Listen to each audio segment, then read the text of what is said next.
Well, it's Friday again. You should know by now that if I'm with Greg, it's Friday. So once again, Greg Varner with Excelsior Vintage, talking wine and making me smart. So, Greg, what's happening today?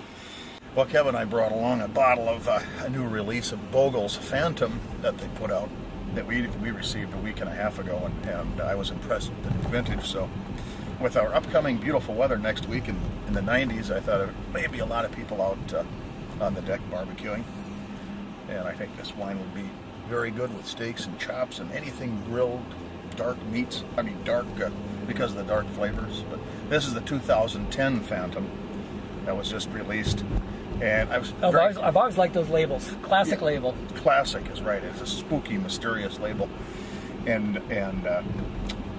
one of the reasons I was quite happy that the wine arrived was in the last month I've cellared a bunch of Phantom in the past, and I opened up two older vintages. I believe it was an 04 and an 06 vintage I opened up, and I was extremely impressed at how the wine is actually aged and how the flavors have integrated and become so beautifully round and dark. And the wine by nature here with the great varietals in it. But even a Zin like this? Zin, Petit Syrah, Mourvedre is the blend in this wine, but the flavors became so beautifully integrated on the older vintages. I personally, depending on the quantity that's in the state, which I know is quite limited, I'd like to buy a case myself and lay it down. Okay, let it set for a while. Years, right? I mean, on the nose with the new vintage, I found that a lot of dark ruby red fruits are, exploding off of the nose, blackberry and boysenberry, and which leads to the mid palate. I thought has a real layered black cherry note to it. Okay. So is it an expensive wine? I mean, with all these flavors and notes going on, it sounds like it's got to be a pretty pricey wine. $19.99. Oh, right, for a nice red wine, that's so, not bad. The other Bogles that we sell in the store, I believe they're very great wines, great values. They run around 10, okay, got 99. So definitely this is their their upper end. Their upper end. But the way the wine is aged for me, I think it's. I'm really excited to lay this one down and find out what happens, because this is one of my favorite vintages of the last few years, actually, for flavor. The finish, the reason I really think it'd go pretty good with the meats on the grill is the finish was a real black cherry, some cedary pipe tobacco notes to it.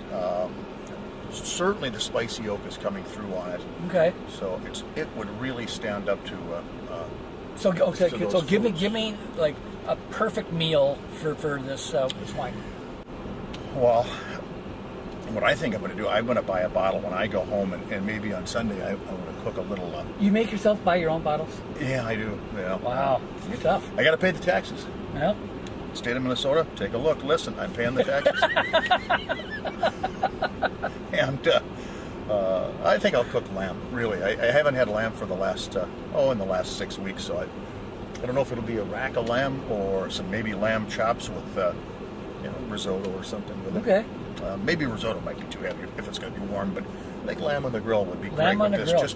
Just because of the complexity of the wine, I think it would cut right through the fat layers of the lamb, and the rosemary. I like to put rosemary on it, and thyme, and herb it up a little bit. Absolutely. Wow. The grapes found in Phantom primarily come from both the region of Lodi and Amador County. Okay. California. So it's all California. All California. Yep. Okay. And the alcohol isn't as wild as I expected. A lot of times some of these big wines are much higher in alcohol. Yeah, 15%. Yeah, exactly. This came out at 14.5. Okay. Which, isn't a joke. It's still a big wine. Isn't a joke, but I really didn't taste a real layer of alcohol in it. I thought it was very well put together. Cool.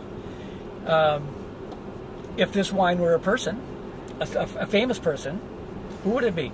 I don't think you could pick anyone but Lon Chaney. Lon Chaney? The Phantom?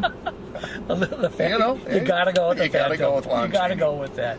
You gotta go with Lon Chaney. Yeah. So what else is going on in your world? Oh, not a whole heck of a lot, really. Trying to do a little motorcycle riding. I went to some drag races in Iowa for motorcycle racing, for vintage bikes. That was fun. Fun. And trying to put a few miles on the bike. Say, did I tell you about this blonde lady? This blonde lady was putting this little tiny puzzle together, not big at all. And her boyfriend asked her, how long did it take you to put this puzzle together? And she said 7 months.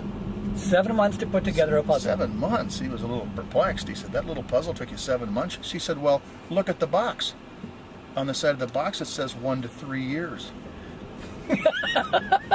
So she was pretty happy with what she did. Yes, indeed. That's not bad. I apologize to your wife. I think your wife is blonde. No, never invited back to Kevin's house again. Yeah, she won't see this one. That's it. Goodbye. Okay. Well, great. Good talking to you again. Thanks, Greg, so much.